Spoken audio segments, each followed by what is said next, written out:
simplement en nom d'Espai País Valencià donar-vos la benvinguda a aquesta casa i agrair-vos la vostra assistència. I com ja sabeu, aquesta conferència a la que avui assistiu forma part d'un cicle organitzat per la FOL amb la nostra humil col·laboració. Aquesta és la segona conferència del cicle i es titula Història del País Valencià. Tenim amb nosaltres a Pau Viciano, doctor en Història per la Universitat de València, que ens farà la conferència, i també ens acompanya Rafael Castellanos de la FOL. I simplement recordar-vos que queden encara 2 xerrades més, són el següent, el proper dimarts 19 d'abril, que seria sobre economia del País Valencià, i finalment el 26 d'abril, societat i política al País Valencià. Aquesta última xerrada, a més, coincideix amb la nostra Setmana Cultural, la Setmana Cultural del País Valencià a Barcelona, que ja us farem arribar la informació. És tota una setmana del 22 al 30 d'abril, tot un seguit d'actes culturals, des de concerts, una paella popular per a 400 persones, un tas de vins, conferències vàries sobre llibres i sobre alguns temes que tenim inquietuds al País Valencià, i una d'aquestes actes és aquesta conferència que ens la porta la FOL, la de Societat i Política al País Valencià. I ja sense més, vos deixem Pau Viciano i Rafael Castellanos.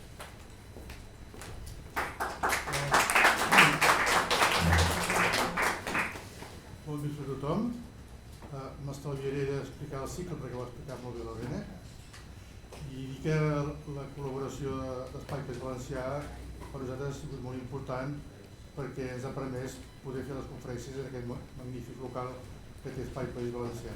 Per tant, us presentaré el conferenciant d'avui, que és el doctor Pau Viciano, que és doctor en Història per la Universitat de València, especialista en el món rural medieval.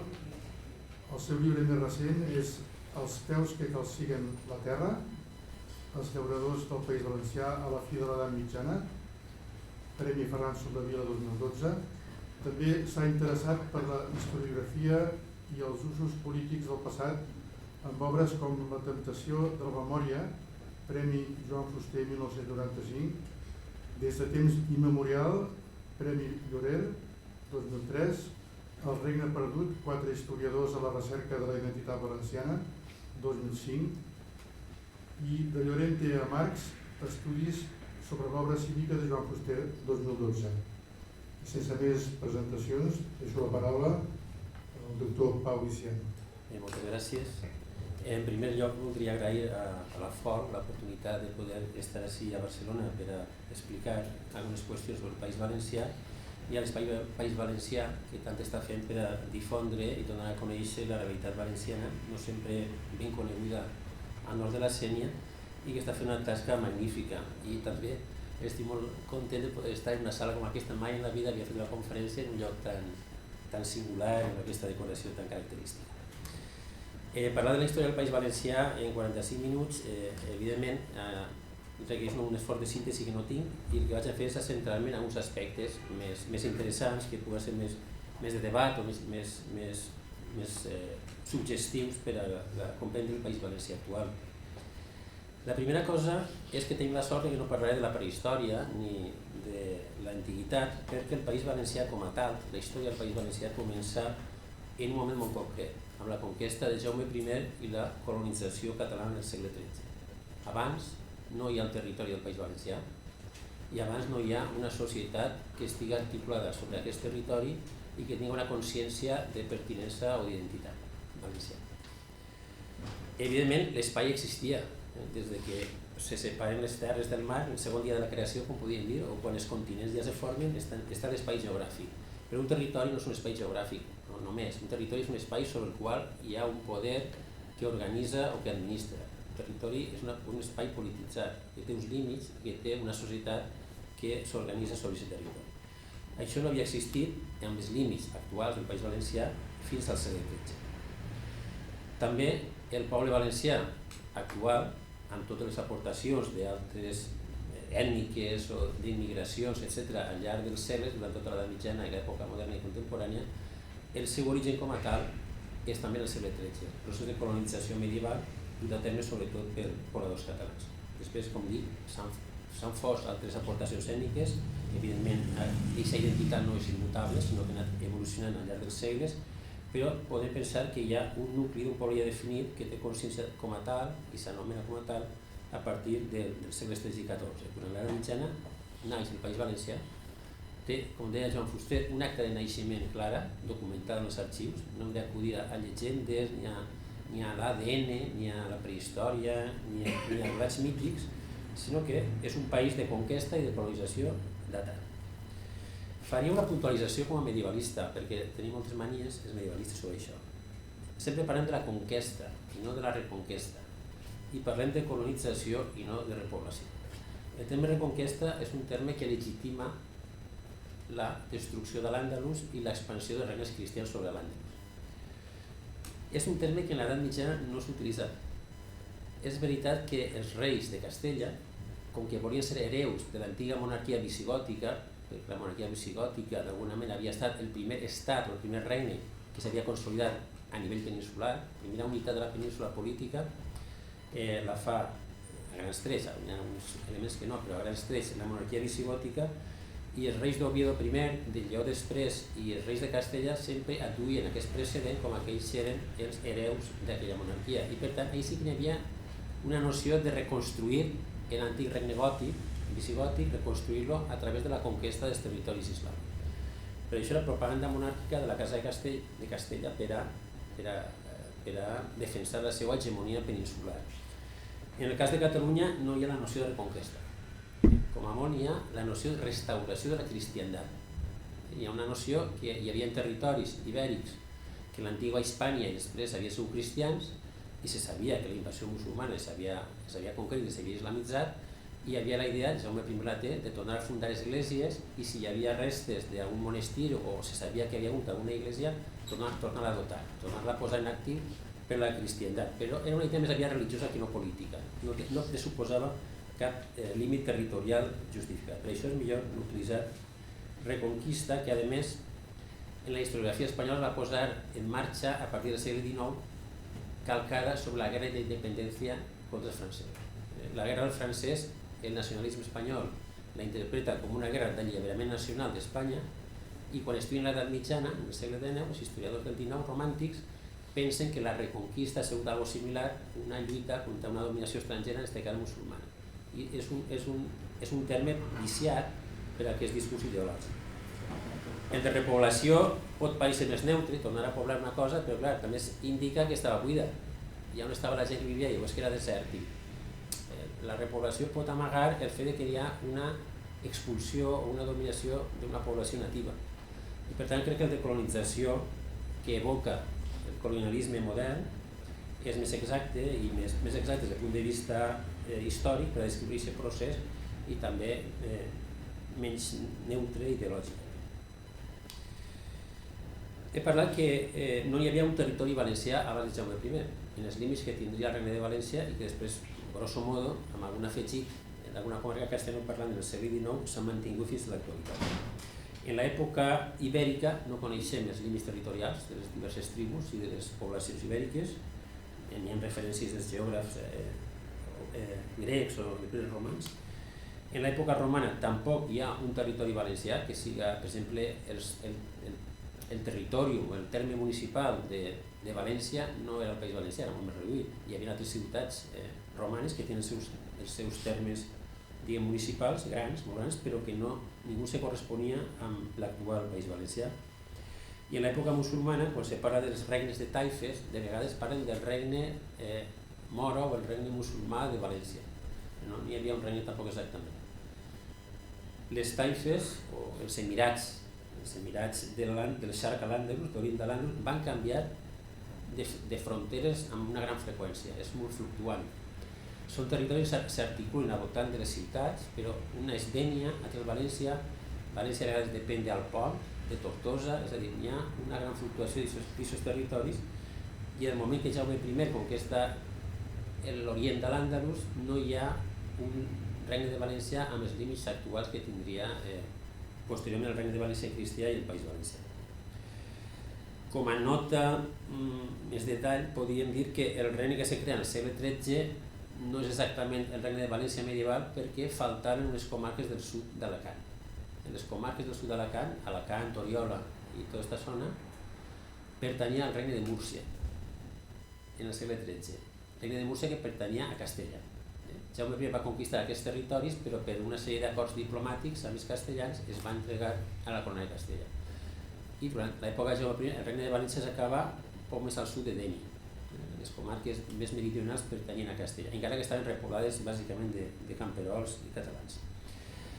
I és posteriorment, en el segle XIV, quan Jaume II aconseguís incorporar-les a la corona d'Aragó i les unís al regne de València. Per tant, el regne de València com a tal se configura plenament al principi del segle XIV, però amb la peculiaritat que aquestes comarques més meridionals tenen com una autonomia dins del regne, tenen una governació pròpia, etc., una sèrie d'elements administratius propis que d'alguna manera s'han perpetuat fins a l'actualitat, perquè hi ha una consciència bastant particular de diferenciació respecte a València, no només actualment perquè hi ha una castellanització molt forta, sinó històricament hi havia molta rivalitat entre Oriola, que era la capital del sud, una capital molt catalana, fent gala de la seva catalanitat en el segle XV, quan a València això ja fluixitjava, i València, un enfrontament entre el governador de València i Oriola i la preeminència.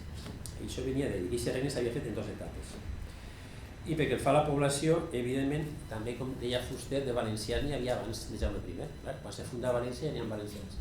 La Valentia romana és Valentini i la Valencija àrab està els valencins. Però els valentinis valencins no són exactament els valencians de l'edat mitjana i els valencians actuals. Són altres pobles diferents que van viure sobre el mateix territori, la mateixa ciutat, però societats diferents. Així hi ha diverses ruptures històriques, diverses evolucions. Abans, fa uns anys, se tendia a pensar que hi havia un tronc ètnic ibèric que s'havia mantingut fins a l'època musulmana, primer ibèric, després romanitzat, es van convertir en ciutadans o en habitants de l'imperi romà, després ciutadans, se van llatinitzar, van perdre la llengua ibèrica, però van agafar costums romans, després van cristianitzar, després formarien part de la monarquia visigòtica, etc. I que la ruptura més important es produiria amb la conquesta àrab. És veritat, encara que no sabem si va haver una aportació d'elements demogràfics de colons romans en aquesta època. El que sí que sabem és que quan es produïa la conquista islàmica en el segle VIII sí que hi ha una aportació important demogràfica nord-africana. Hi ha molts berebers que venen a habitar a lo que serà el regne de València i àrabs també, que són berebers de Nord-Àfrica. En aquest moment, a finals de l'època visigòtica, una època de crisi demogràfica i econòmica molt forta, de decadència, estava molt poc poblada el llevant d'Hispània, part de València, Oriola, etc., estava poc poblada. I l'aportació demogràfica va ser molt forta. El que sí que és cert és que els pobladors locals es van islamitzar ràpidament, es van convertir a l'islam massivament, en general, i es van arabitzar lingüísticament també. És un procés més ràpid del que sembla i de gran profunditat. De manera que en el moment que Jaume I, en el segle conquista València en el segle XIII, no hi ha notícia de població cristiana autòctona, població cristiana mossàrabs. Si enteneu, els mossàrabs són uns personatges fantasmagòrics que tenen molta importància en la historiografia nacionalista espanyola i la valenciana, diguem, més reaccionària o secessionista. Els mossàrabs, com sabeu, eren teòricament els cristians de l'època visigòtica que després de la conquista islàmica es van mantindre com a comunitat sotmesa però tolerada com a cristians. Siguin els cristians d'Al-Àndalus, cristians que vivien en Al-Àndalus.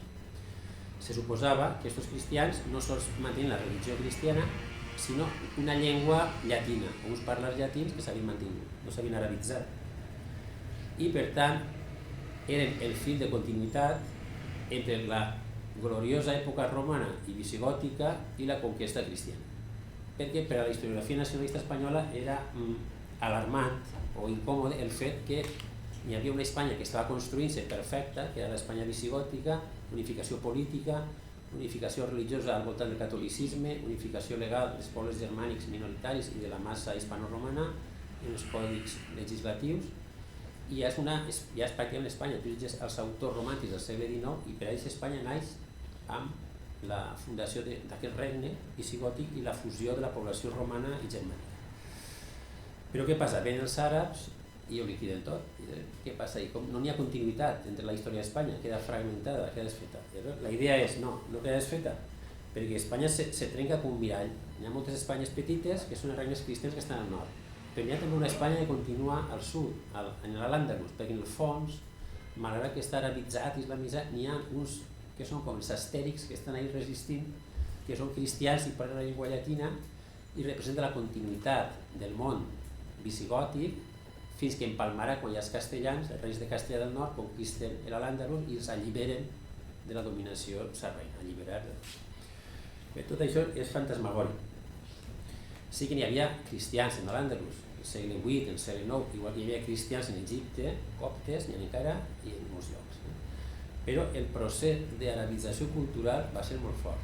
I tenim que els cristians ja en el segle IX, X, XI, de l'Àndalus que queden, parlen àrab. De fet, mossàrab vol dir arabitzat. Mossàrab és una paraula que ve de l'àrab mustaribun. Els mustaribun són els que estan arabitzats, que parlin àrab, perquè parlen àrab, es vesteixen com els àrabs i tenen el sistema onomàstic per anomenar-se com els àrabs. Vull dir que no hi ha diferència entre un cristià de l'Àndalus i un andalusí musulmà. I de fet, en alguns casos, en Portugal van haver croades, cristians que ataquen, crec que era Porto, i fan una matança de musulmans i de passo també maten al bisbe cristià de mossàrab perquè pareixia també mort després fora. No hi ha una diferència i parlaven àrab. En aquesta època, en el segle XI, parlaven àrab. Però és que damunt al País Valencià no n'hi era res. L'última notícia és l'època del Cid. El Cid campeador conquista València a finals del segle XI. En la crònica sí que apareixen molts àrabs que estan col·laborant amb el Cid, efectivament. És possible que mantingui algun parlar romànic, però després desapareixen perquè la repressió, quan el Cid és vençut, la repressió dels almoràvits el que fa és que deporten els cristians de l'Àndalus, de València, al nord d'Àfrica, i després ja en el segle XII, els pocs que queden, un rei d'Aragó, Alfons el Batallet, fa una sèrie d'incursions de saqueig pel sud, per València i per Andalusia, i s'emporta darrere a totes les comunitats cristianes fugitives que tenen por de la repressió que puguen fer els musulmans. Per tant, no hi ha presència, no n'hi ha mossàrab, no hi ha problema. Tampoc no hi ha cap notícia de la llengua mossàrab, no hi ha res, hi ha uns petits versos del segle IX, del segle X, XI, que són que en un poemes en àrab apareixen com unes parauletes, uns versets en una llengua, una mena de dialecte llatí, però no en València, en altres llocs, que sí, no, aquest problema. La massa de la població, la població andalusí que troba Jaume I, contra la qual lluita, és musulmana, islàmica i arabòfona. Això no n'hi ha cap. Per què es produeix la conquesta cristiana? Primera, no és un fet aïllat, evidentment, és un fet que, com hem dit, té lloc en tota la península ibèrica, la conquesta dels regnes cristians sobre l'Àndalus, però també és un procés europeu d'expansió de la cristiandat llatina, de la cristiandat occidental, expansió militar i demogràfica. A l'oest, els anglesos conquesten Irlanda, colonitzen Irlanda, i els irlandesos, encara que són cristians, es traten igual que si no fossin cristians, s'expulsen i es van ocupar les terres. Al sud també d'Itàlia, Sicília també és conquistada pels normands, en una població musulmana. A l'est tenim la famosa expansió germànica sobre els països bàltics o sobre els països eslaus, que també hi ha un procés de colonització, i en Palestina les croades, que creen uns efímers principats o estats llatins en Jerusalem, Antioquia, etc., tota la zona de les croades. Hi ha un procés d'expansió general, hi ha una superioritat militar cristiana en aquest moment, per motius tècnics i socials. Estem parlant d'una societat nova que ha aparegut en Occident, que és la societat feudal o senyorial, a partir de l'any 1000, números redonds, que és una societat excepcional, és una societat en el context de l'època, però és una societat en la qual la classe dominant és una classe guerrera. I tots els recursos, la ètica, la manera d'escalar socialment la promoció política és a través de la guerra. És una societat, podríem dir, depredadora a nivell intern, en el sentit que exerceix una nova dominació que no existia sobre la pagesia pròpia, i també a nivell exterior una societat que conquesta i va expandint-se militarment, primer a través d'incursions, de saqueig, a la captura de persones i de ramats i de botins, i quan es pot a través d'una colonització, que és el més important. La colonització vol dir la capacitat de transferir poblacions assentades en un lloc hostil en un principi i reproduir el model de societat que tenies en el teu lloc d'origen és el que te permet consolidar el control militar dels territoris exteriors. Per exemple, el Cid conquista València però no colonitza València. La conquista té una sèrie de guerrers que creen una superestructura que domina, explota fiscalment a la societat musulmana, però no arriba a aconseguir o no planteja fer una exportació de gent, de colons castellans que s'assentaven en València, expulsaren o anaven arraconant els musulmans i establir una societat cristiana estable. Això no ho aconseguís fer. I per tant la conquista sí és reversible. El moment que els musulmans, per la qüestió dels almoràvits, que és un nou imperi més fort, tenen capacitat militar, expulsar-los. En Palestina va passar igual. Els regnes croats, hi ha una immigració d'una certa de gent, de cristians occidentals, sobretot francesos, als regnes croats, però no hi ha una ocupació massiva d'aquests territoris i una expulsió massiva de la població indígena musulmana. I per tant arribarà un moment també que les circumstàncies que siguen faran que els musulmans tinguin poder militar com per a tirar-los. No hi ha capacitat de resistir com si era una societat implantada allí com en els Estats Units en el poble contemporani. Els indis, perquè al final no poden expulsar els europeus perquè s'han anat assentant. No és només que hi ha una força militar que està dominant les reserves, sinó que hi ha progressivament l'ocupació de les terres i un arraconament. Això és el que va passar en el cas del País Valencià i en general el cas de la conquista de l'Àndalus. La societat islàmica no era una societat desarmada, ni molt més, ni estava retardada econòmicament o políticament. Era molt avançada des del punt de vista fiscal, administratiu, però no havia generat una casta militar i una orientació cap a la guerra de la mateixa manera que els cristians. Això pot parecer una explicació un poquet vaporosa, però podem pensar per què els Estats Units té més poder militar que Europa. Si els Estats Units i Europa són societats similars, capitalistes, occidentals, liberals, en canvi els Estats Units té una despesa militar i una capacitat militar molt superior a l'Europa. Per què? Per diversos factors que explicarien aquesta orientació imperialista o la seva experiència històrica, etc. En aquest cas és igual, la societat musulmana està molt avançada en els aspectes, té un sistema fiscal, té una administració important, paga exèrcits de mercenaris, però no és capaç de generar aquest mecanisme tan potent com la cristiana. Per què es funda un nou regne? Ja tenim el regne conquistat. Bé, per què es funda un regne i no s'adjunta a Catalunya o Aragó? Bé, hi havia un precedent ja. La conquista de Mallorca, com sabeu, no suposa la unió del regne de Mallorca a Catalunya, sinó que es manté en un principi com un regne propi, fins i tot després com una dinastia pròpia, separada durant un temps. Bé, ahir mirem dos elements. El primer element és l'interès de la monarquia. Jaume I i en general tots els monarques de l'època del segle XIII han tingut que lluitar molt contra la noblesa pròpia per a imposar la supremacia de la monarquia, la supremacia política. Fins a aquest moment, fins al segle XIII, el rei és un noble més, un noble molt ric, molt important, però és un noble més. Els altres nobles no consideren que tinga en la pràctica que tinga una rellevància molt superior. I per afirmar aquest poder polític de la noblesa, de la monarquia sobre la noblesa, el fet que el rei conquista uns regnes en unes empreses militars dirigides per la monarquia i que només se poden fer per la monarquia perquè implica una mobilització de recursos materials i humans, de coordinació política, contribució fiscal, etc., que un gran senyor no pot fer-ho, que ser el rei, això li permet que, com que conquista el regne, el rei, per la seva iniciativa, ha de recompensar els nobles i a tots els que han col·laborat a la conquesta, però li permet marcar les regles de joc, li permet establir un nou espai polític, territorial, en el qual la monarquia manarà més. El regne de València i el regne de Mallorca són regnes construïts per la monarquia en la qual el poder real des d'un principi és molt fort, més que la noblesa, que ara que, com diga, ha de fer concessions territorials als nobles o a les ciutats. Per un costat està aquest interès dels monarques per tindre un espai propi d'actuació més fort.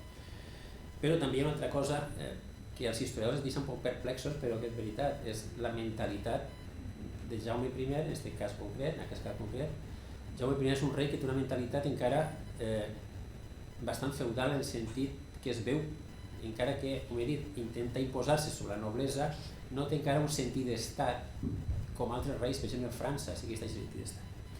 I ell està pensant com a membre d'una gran família aristocràtica i el que fa és dotar als fills, perquè tots els fills siguin reis, es fa regnes diferents. Entonces pot parecer una explicació molt banal, perquè sempre s'agraden les explicacions estructurals o polítiques, però passava això. Si mirem els testaments de Jaume I, va fer diversos testaments al llarg de la seva vida, quan se moria un fill canviava el testament, etc.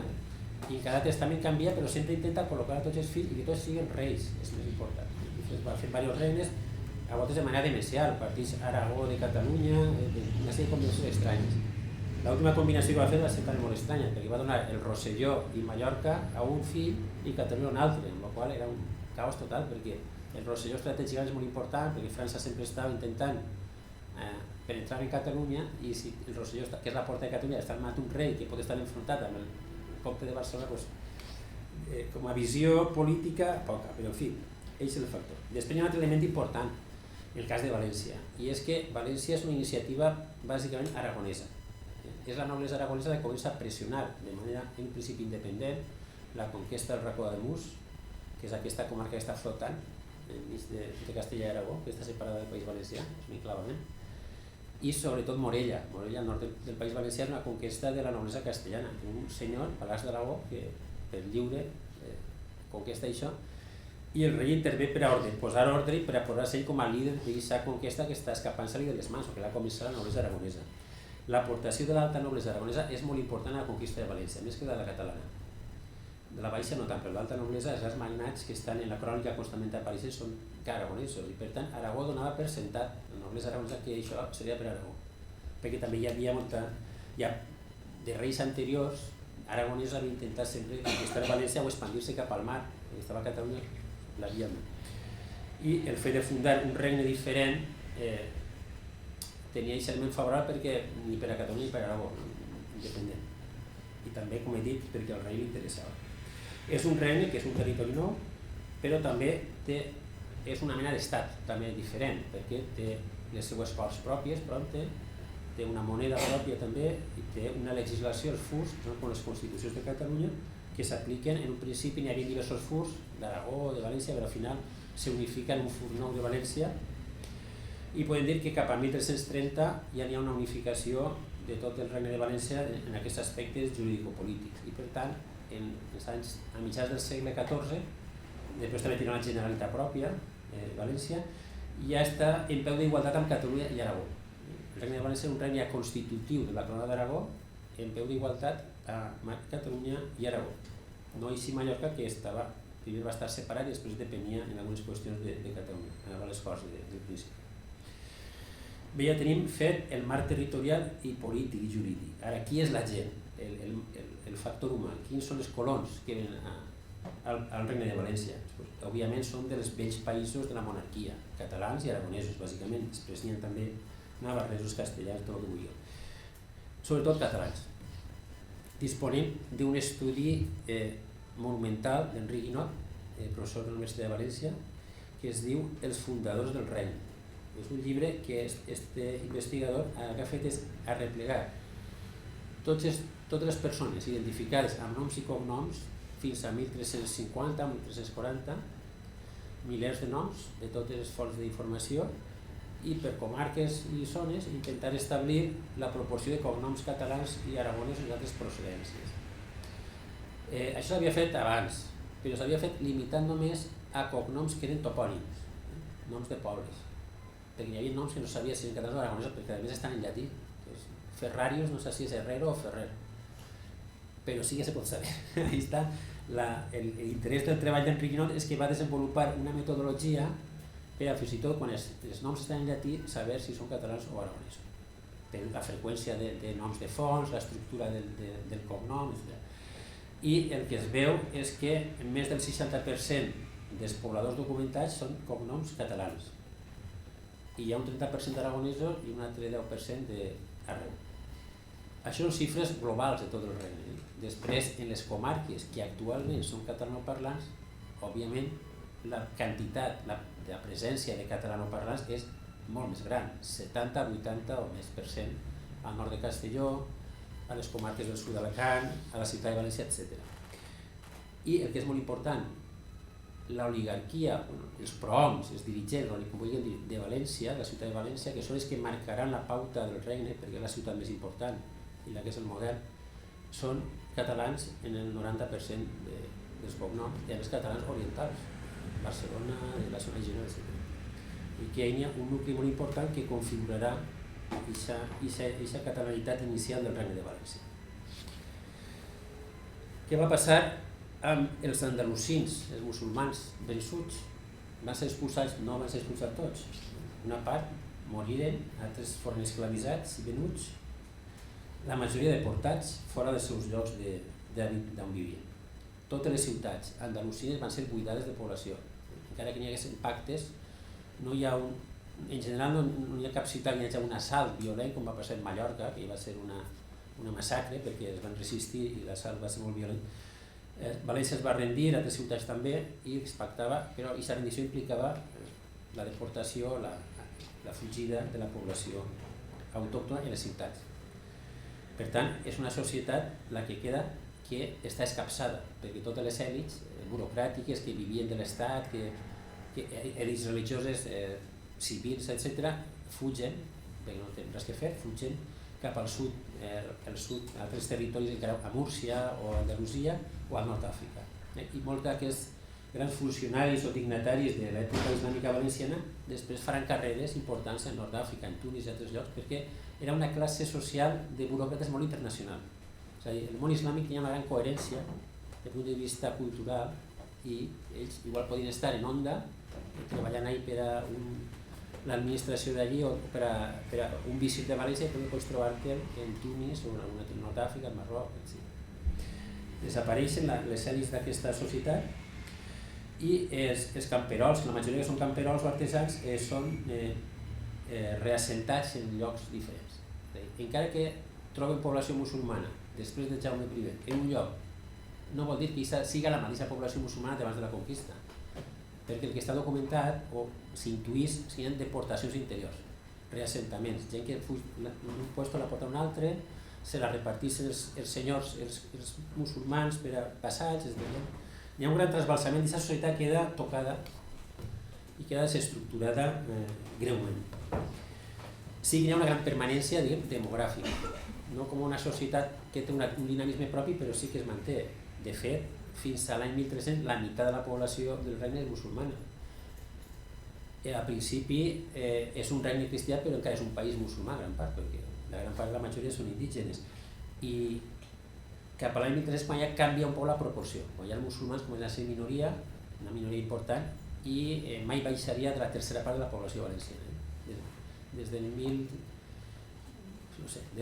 1400 aproximadament fins al 1609, que són expulsats, mai deixen de ser un terç de la població. Una població molt important, encara que viu arraconada en certs territoris de muntanya i també en algunes hortes, però poques. Normalment les millors terres són expulsats d'allí i són, tancats, trasladats a una espècie de reserves o zones on es podien mantindre en la seva religió i les seves formes d'organització més o menys controlades pels senyors, però sotmesos a pagaments de rentes, a imposicions feudals similars a les de la remença, molt similars als pagesos de remença, a servituds, que eren desconegudes entre els cristians. És a dir, que la població camperola musulmana que queda després de la conquesta està sotmesa a una servitud col·lectiva, podríem dir. En general, està en una situació pitjor que els cristians que venen i recorda això als pagesos de remença. Nació de siervos. Diran després els historiadors del segle XVII, la nació de siervos. Per això mateix, quan parlem de que els colons catalans o aragonesos anaven al País Valencià buscant terra i llibertat, clar, la terra era la que es llevaven als altres i la llibertat, ells tenien relativa llibertat, però perquè els musulmans estaven sotmesos a càrregues més fortes. Normalment, la majoria de la població cristiana està assentada en viles reials, ciutats i viles reials, la majoria, que és on hi havia un règim més favorable de tinença de la terra, menys càrregues i més llibertats. Mentre que la major part dels musulmans són vassalls de senyors particulars que es tenen més càrregues de rendes, més oprimits, podríem dir, en aquest sentit. Hi ha una mena de país dual, la societat colonitzada i la colonitzada. Això es mantindrà, com dic, fins a 1609, que ja són expulsats definitivament al nord d'Àfrica, amb una salvetat, i és que a principis del segle XVI, arran de la revolta de les Germanies és una revolta molt important que té lloc a 1520-21 al Regne de València i a Mallorca també, una altra, té unes similituds amb les comunitats de Castilla. Al Principat de Catalunya no va arribar a donar-se aquesta revolta social, encara que sí que està documentat que van haver intents, que van ser avortats, però sí que van haver intents inclús d'ajudar també als germanats valencians. Això està estudiat en el llibre de les germanies als països catalans de Maria Duran, ja fa anys ho va estudiar. El que va passar és que els agermanats, que eren artesans i camperols revoltats, tenien una animadversió contra la població musulmana per diversos motius, religiosos, etc. I també perquè els consideraven vassalls massa servils dels senyors, que eren la força de xoc dels senyors, aquests vassalls musulmans. I el que van fer, a part d'alguna matança que van fer també, fonamental que van fer va ser batejar-los a la força. Per tant, en 1520-21 hi ha un bateig massiu per la por, igual que els jueus va passar en 1391, dels musulmans del Regne de València. Què passa quan la Germania al final és reprimida i derrotada? Aleshores queda el dubte teològic si aquestes conversions valen o no valen, perquè si estan fetes a la força. Doncs hi ha una comissió de teòlegs que fa Carles V, l'emperador, que arriba a la conclusió que no és forçada perquè es donen a triar entre morir o batejar-se, per tant hi havia una elecció, perquè tu podien ser màrtirs de la fe musulmana, però ahir, al legalitzar-se la conversió, què passa? Que la Inquisició automàticament entra a vigilar i a controlar els moriscos. Abans no. Mentre eren musulmans tolerats, la Inquisició no podia fer res, la Inquisició només perseguís els cristians herètics. Els altres no, els jueus o els musulmans no es perseguís. Si els musulmans feien alguna cosa mal contra la fe catòlica o algun sacrilegi o alguna maldat d'aquest tipus, el rei es castigava, però l'Església no tenia jurisdicció sobre els musulmans. Al convertir-lo al cristianisme, l'Inquisició, que aleshores és una força repressiva molt forta, està controlant que els moriscos, ara siguin moriscos, que no, baismar, de manera críptica, no siguin musulmans, vigilant com els jueus, igual que els jueus conversos, el mateix. I per tant, els camperols moriscos ara estan més a mercè dels seus senyors, perquè els senyors són els que paren els cols de la Inquisició. Quan ve la Inquisició, l'únic que té poder per a parar els peus a la Inquisició i defensar els vassalls és el senyor. Però, clar, el senyor s'ho cobra. Exigís més als seus vassalls perquè els protegís d'aquesta manera un poc mafiosa, si vol. I, per tant, des de 1520 fins a 1609 és un calvari la situació dels musulmans cristians en el Regne de València. Hi ha molta resistència a la cristianització, se manté la llengua àrab, la gent parla àrab, no saben alguns, no?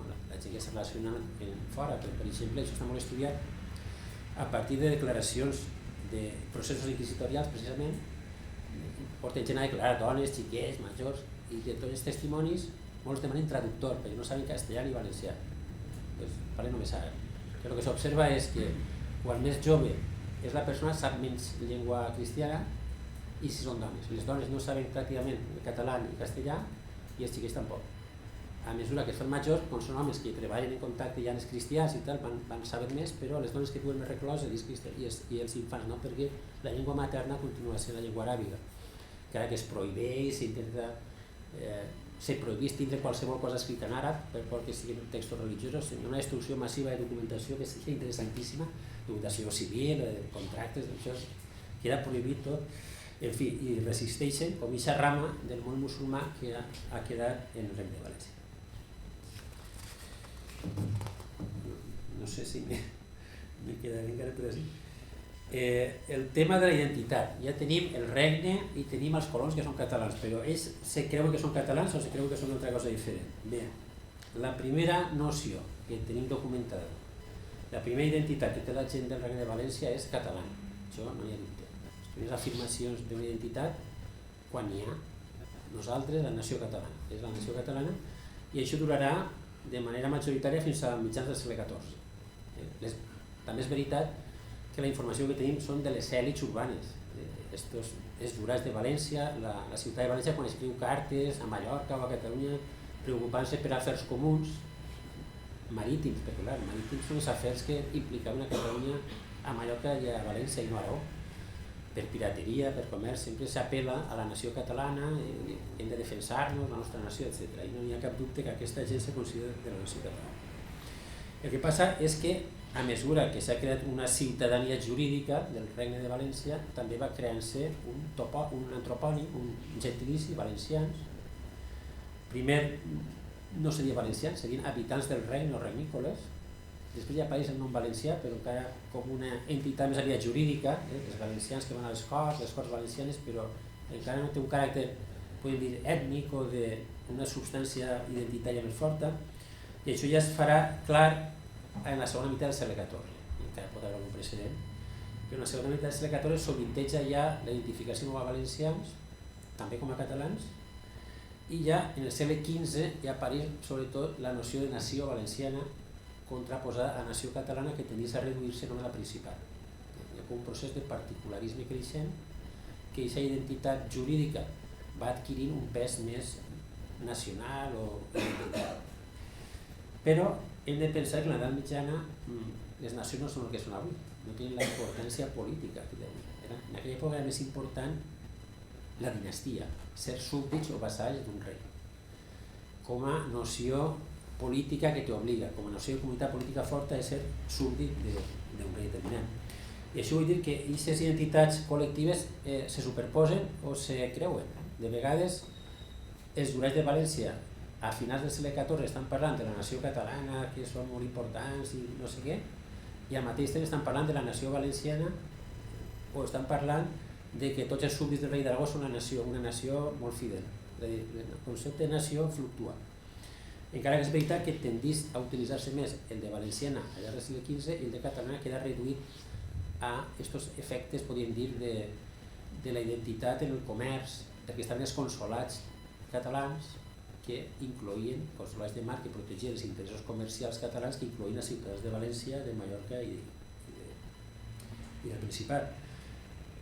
I en aquest sentit podríem pensar que n'hi ha una identitat catalana ètnica originària, però també hi ha una altra que no és exactament ètnica, perquè ser català a efectes dels consolats era perquè eres ciutadà de València. Si eres ciutadà de València eres català a efectes marítims, encara que no fores d'origen català. Per tant, no és només una entitat ètnica, és més complexa. I aquesta entitat mercantil encara es manté en el segle XVI, a l'època de Carles V, de l'imperi, encara estan ahí els jurats de València demanant al rei, a l'imperador, com a catalans, etc.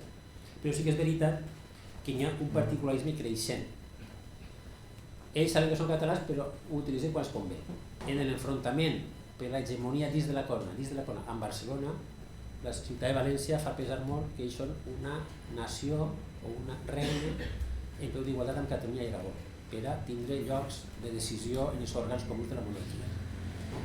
Quan és per a defensar-se d'enemics exteriors, de pirateria, etc., interessa recabar l'ajuda a la solidaritat de Catalunya, ells diran que són originaris de Catalunya i són una nació catalana. I això, ahí no hi havia problema.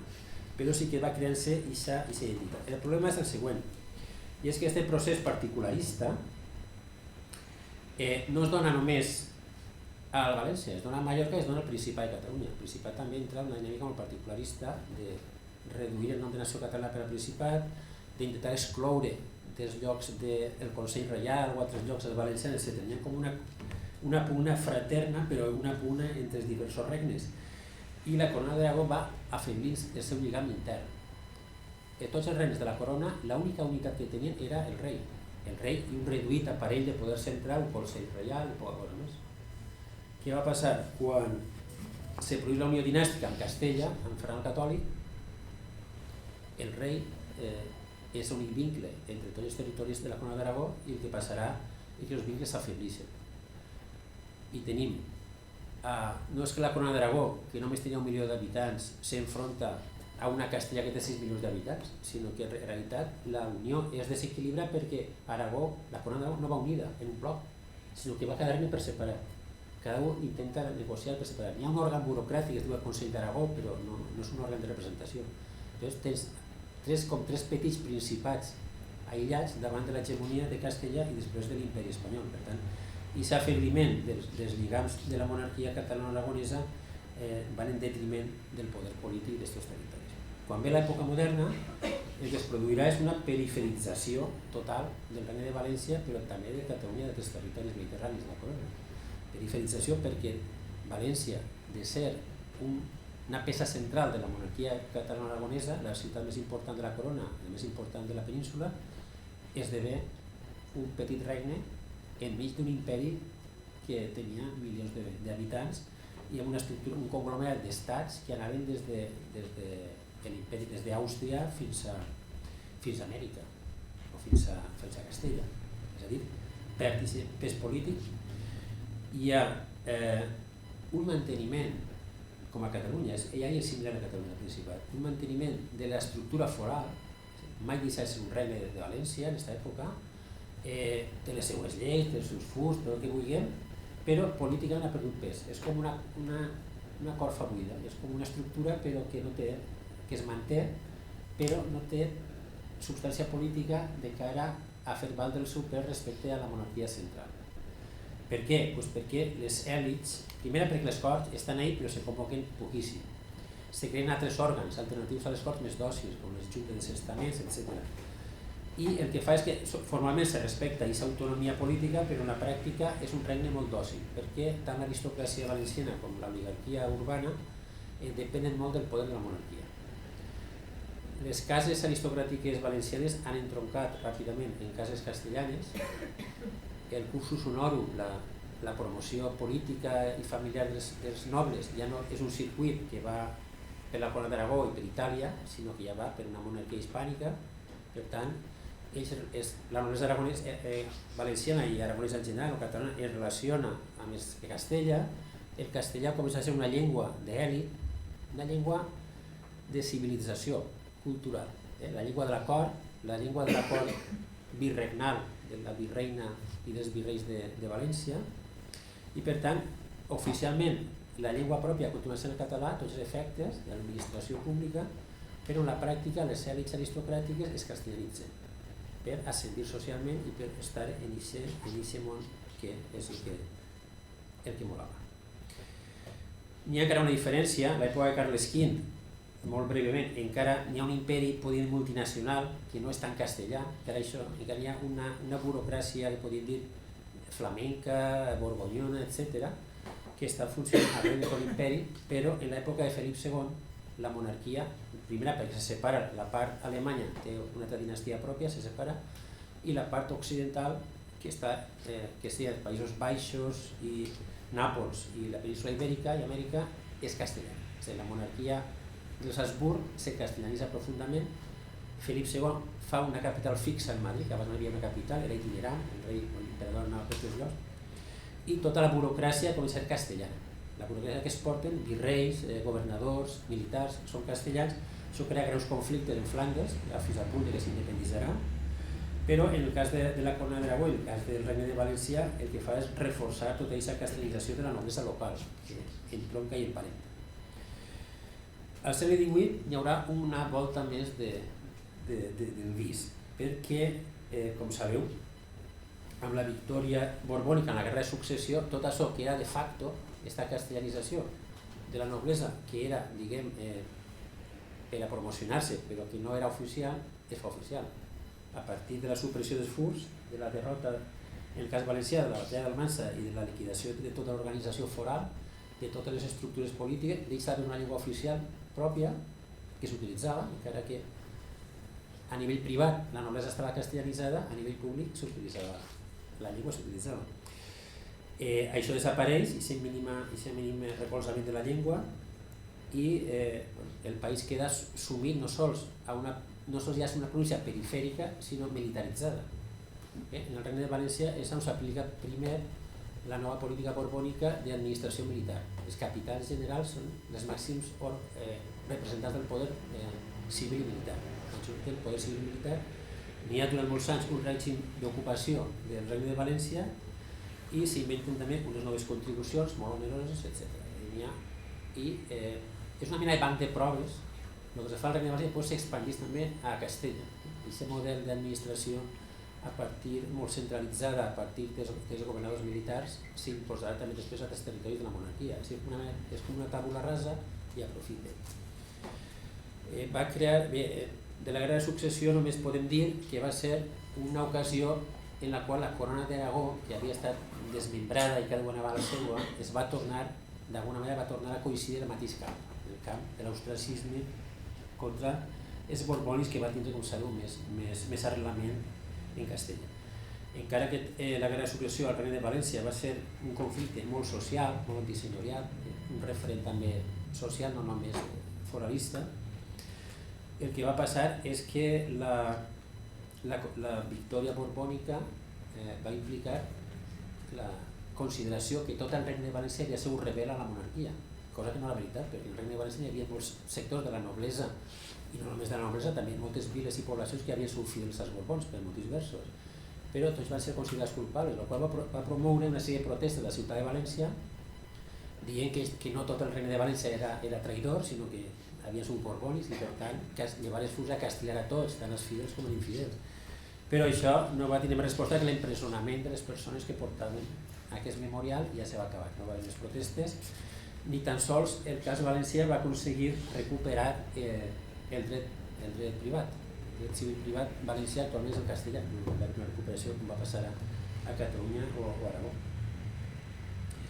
La castellarització, com he dit, s'incrementa i fins i tot la il·lustració, que és important en València, amb personatges importants com Mayans o Cabanilles, encara que de manera erudita podia interessar-se per algunes qüestions de la llengua catalana, la llengua antiga, en la pràctica no n'hi ha cap projecte de recuperació lingüística, sinó que és totalment castellanitzador. La modernitat és en castellà. En aquesta època de il·lustració ho pensa tot en castellà i el que va passar és que quan ja al segle XIX es produiran unes fortes transformacions, com a tot l'estat espanyol, que suposaran la revolució burgesa o la creació d'un règim liberal en la lluita contra l'absolutisme, a principis del segle XIX, el marc polític legat per la monarquia absolutista no es tocarà, però ni al País Valencià ni a Catalunya. Ningú impugnarà aquest marc. Tots els liberals catalans o valencians, a diferència del que va passar en la Guerra de Successió, que sí que va haver un intent de reflotar o reivindicar la qüestió foral i les estructures parlamentàries forals, així no. Sí que n'hi ha alguna gent que pensava en un règim foral, restaurar un foralisme, tant gent reaccionària com també alguns liberals, però la línia dominant al Regne de València i al Principat, el Regne de València mort, el liberalisme era igual a la supressió de qualsevol particularitat, fins i tot el nom. Volia eliminar el nom de valencians, catalans, aragonesos, tot tenia que ser províncies seguint el model francès, províncies petites que trencaven els antics regnes i creaven denominacions que no remetien a cap memòria d'una identitat prèvia a l'espanyol. L'espanyol tenia que ser absolutament uniforme. En les Corts de Cádiz els diputats valencians són molt actius, en aquest liberalisme uniformista, i després també el País Valencià destaca molt el radicalisme del liberalisme popular, progressista, democràtic i republicanisme federal. Ahí sí que hi ha també una corrent molt forta, però aquest federalisme republicà no implica un contingut nacional o regional diferent. És una manera d'estructurar una Espanya que és la nació espanyola i s'estructura federalment perquè és més democràtic, però això no té un contingut de reivindicació de cap personalitat pròpia, ni regional ni nacional. Haurem d'esperar fins a mitjans del segle XIX, quan amb l'impacte del romanticisme en el món cultural comença una revalorització historicista o purament literària, si voleu, de la història pròpia valenciana i de la llengua, que seria el que culminaria amb la Renaixença. La Renaixença, igual que el Principat, la Renaixença valenciana és una prolongació de la Renaixença del Principat. De fet, Teodor Llorente, que és el gran patriarca de la Renaixença valenciana, amb totes les seves limitacions, però ell explica que es va dedicar a escriure poesia en valencià i a intentar estudiar el passat local gràcies a Marià Aguiló, que és un mallorquí, Marià Aguiló, el gran renaixentista mallorquí, que el va influir perquè Marià Aguiló era bibliotecari en la Universitat de València. Casualment es van conèixer estudiants i ell i altres autors es va convèncer i es va posar en contacte amb la gent de Barcelona. Gràcies a Llorente la Renaixença valenciana està vinculada molt a Catalunya i n'hi ha un retrobament cultural, elitista si voleu, però un cert retrobament una altra vegada de la llengua i de la història compartida i comuna. La idea fonamental de la Renaixença és la germanor dels territoris de l'antiga Corona d'Aragó i sobretot dels catalanoparlants. El balanç de la Renaixença valenciana és polèmic, és molt polèmic ja des de principis del segle XX, perquè per una banda sí que hi ha uns elements positius de reivindicació, encara que sigui purament elitista o intel·lectual o culturista, com vulguin dir, pluralista, però n'hi ha el que Fuster anomenava uns germens de lucidesa, en el sentit de buscar una llengua literària comuna, fugir de les variants més dialectalitzades, populars del valencià i buscar-ho en els clàssics i en els models literaris de Verdaguer i altres autors catalans de l'època del Principat, buscar una mena de síntesi i fer una llengua pròpia del País Valencià, però evidentment catalana, però amb les peculiaritats o que fos similar. En aquesta època, al segle XIX, no n'hi ha secessionisme ni anticatalanisme al País Valencià. No n'hi ha. Hi havia una cosa que és curiosa, que és l'autoctonisme. L'autoctonisme era que hi havia gent que per el rebuig a pensar que l'origen del català era importat per Jaume I i que no havia nascut al País Valencià, el valencià, pensaven que el valencià sí que era una llengua que havia evolucionat del romà i del llatí valencià autòcton, com farien els anticatalanistes després, però era la mateixa llengua que en Catalunya. És a dir, s'havia format simultàniament el català a Catalunya i a València. I era un poc diferent, però era la mateixa llengua, però no havia estat importada, sinó que era autòctona. Aquesta idea se va expandir un poc en el segle XX, a principis del segle XX, però en general, durant la Renaixença, està clar que la conquista de Jaume I i la colonització catalana és l'origen de la llengua. El que passava és la Renaixença valenciana, i aniré acabant, estava fragmentada en dos tendències. Una més elitista, més conservadora, que és la Llorente, els poetes de Guant, que diria Sanchis Guarner, que tenen molt clara la unitat lingüística, estaven connectats amb el Principat, tenien jocs florals a Catalunya, publicaven així, etc. Però eren conservadors políticament, conservadors vol dir que eren del Partit Conservador, eren polítics en actiu del Partit Conservador, que és on hi fora el Partit Popular de com si ja tingués una Renaixença valenciana que són polítics. I després tenen un sector popular, anomenat els poetes d'Espardenya, per dir-ho d'alguna manera, que era republicà, venien de la petita burgesia, de la menestralia, autodidacta, de menor nivell cultural i no tan connectat amb el Principat, i que era més procliu a utilitzar un tipus de llenguatge més popular, més dialectal, perquè buscava el públic més popular. Encara que aquest sector és el que va crear les estructures institucionals de la Renaixença. L'Orrat Penat, que és l'associació renaixentista, la funda aquest sector, que era que després la COPE és de Llorente, i altres iniciatives més activistes, un sector més activista, però amb menor projecció fora del País Valencià i no tan connectat amb el Principat. I aquesta diferència va fer, entre altres factors, que no acabarà de quallar. En el fons, el que passava és que la realitat social valenciana no donava per a que aquesta Renaixença pugui tenir una penetració social important. No es va polititzar, com va passar al Principat. També és veritat que al Principat, tampoc al principi la Renaixença està polititzada, tampoc és regionalista ni nacionalista, evidentment. També és una manera d'inventar o de reivindicar una Espanya plural, podríem dir, no? L'aportació catalana o valenciana a la construcció de la nació espanyola comuna de tots, però reivindicant un passat propi que la historiografia castellanista intentava eliminar. O sigui, intentaven aportar alguna cosa a aquesta idea d'Espanya que en el fons no es qüestionava. A Catalunya sí va passar que progressivament va impregnar altres sectors i se va convertir en un element de reivindicació civil o política i el País Valencià no va arribar a fer-se el mateix nivell. Es debat actualment si Llorente en el fons sí que volia alguna cosa similar a Catalunya, però per por a les forces hostils que hi havia al País Valencià, de la seva pròpia classe social, la burgesia molt espanyolista, anava amb aquests subterfugis i amb aquesta moderació i aquesta prudència no intentar polititzar-ho per a poder avançar a més en aspectes culturals. El debat sobre això és difícil de valorar. En tot cas, el que sí que podem dir és que la Renaixença del País Valencià té diverses herències. Una nefasta, que és el que denominem de manera despectiva joc-floralisme, convertir la Renaixença en una mena d'acte social per a la burgesia castellanitzada, que les seues filles es vestien de regines, els flors naturals, tot això. que no tenia cap transcendència, una cosa innòcua. Però també va haver altres sectors minoritaris que s'ho van creure més i van intentar dur a terme aquest programa de recuperació de la llengua i de la identitat més de debò. A sectors més populars intentar crear alguna reivindicació civil o regionalista. I aquesta rama, que és la que crearà el primer valencianisme polític en 1907, i durant el segle XX és quan es produeix aquesta reacció contra les insuficiències d'aquesta renaixença que s'ha agotat en si mateixa. Però sí que hi ha alguns elements que han sobreviscut, gent més jove, que sempre mirant al Principat, i això és molt important, totes les iniciatives que fan al País Valencià de superació de la renaixença, primer, la importació d'estímuls modernistes o noucentistes, de l'imitació del Principat. Després, el primer partit polític regionalista, la Unió Regionalista, està impulsat per Cambó, és quasi una filial de la Lliga Regionalista, i Cambó posa diners també per a finançar el diari, etc. Després, el republicanisme valencianista, que apareix ja a final de Primo de Rivera i en els anys 30, s'inspira en Esquerra Republicana de Catalunya, en el republicanisme que dona lloc a Esquerra Republicana.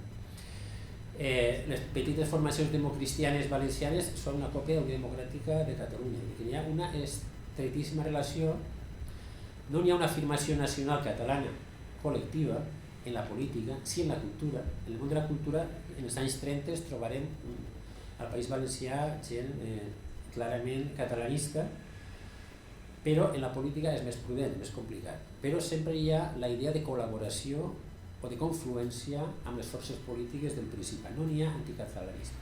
En les forces polítiques valencianistes tampoc en els anys 30. El màxim aconseguiment que aconsegueix el valencianisme polític en aquestes èpoques és aconseguir diputats a Madrid i regidors en València, encara que això es fa en coalicions en altres forces espanyoles, progressistes o conservadores, depèn. És a dir, el valencianisme no genera una força política que per ell mateix és capaç de tenir representació política, però sí que és veritat que és una força que compta d'alguna manera i que tant les aliances de dretes com les d'esquerres incorporen valencianistes de dreta o d'esquerra que després sí que apareixen en els parlaments i ja al principi, al final de la República, al principi de la Guerra Civil, se crea un moviment pro-estatut important, una mobilització de diversos sectors polítics per a l'obtenció de l'Estatut d'Autonomia a imitació del que havia passat a Catalunya o al País Basc. A diferència de Galícia, on l'Estatut es va tramitar, es va aprovar però no es va fer efectiu perquè Galícia va quedar en mans franquistes, en el cas del País Valencià va quedar un procés en marxa. No es va culminar el procés, encara que hi havia una forta agitació valencianista, però la Guerra Civil ho va impedir perquè molts partits valencianistes van pensar que l'esforç de guerra era més important i alguns van quedar satelitzats pel Partit Comunista o per les forces republicanes espanyoles i se va pensar que era més important guanyar la guerra i deixar l'Estatut per a després. No va haver després, com sabem, i durant la postguerra que va passar, el franquisme va liquidar tota oposició política valencianista. No n'hi ha un valencianisme després polític en la clandestinitat o en l'exili, desapareix. Quedarà una resistència cultural, això sí, una cultural molt minoritària i acabarem amb això, que té paradoxalment té dos fronts. El Ratpenat, que era aquesta institució un poc conservadora, s'havia quedat en aquest estat de la renaixença més joc floralesc, etc., i que estava controlada pels franquistes, regionalistes franquistes, paradoxalment va servir d'aixopluc als valencianistes republicans d'esquerres que van sobreviure al franquisme. Van tindre la sort que va haver algunes persones, alguns prohoms, que eren franquistes però tenien encara una certa, això dels anys 40, una certa sensibilitat per antigues amistats per la llengua i amics i van donar aixopluc als antics republicans valencianistes en el Ratpenat. Podien fer cursos de llengua, podien fer activitats, lectures de poemes, però a canvi van tindre que renunciar al radicalisme, a l'avantguardisme, a qualsevol formulació estètica o política que pogués ser radical. I per tant, els antics republicans que eren avantguardistes van tornar a models estètics més populars, més florentins, més de la barraca, el paisatgisme, etc. Mentre que, paradoxalment, el valencianisme democristià, que va ser franquista durant la guerra, per la polarització política, que era Xavier Casp i el seu grup, com que eren franquistes en un principi, no estaven tan perseguits, eren més tolerats i podien desenvolupar una tasca més catalanista, culturalment, obertament catalanista, molt connectada amb Barcelona, i era el lloc on Joan Fuster, de jove, va anar a parar.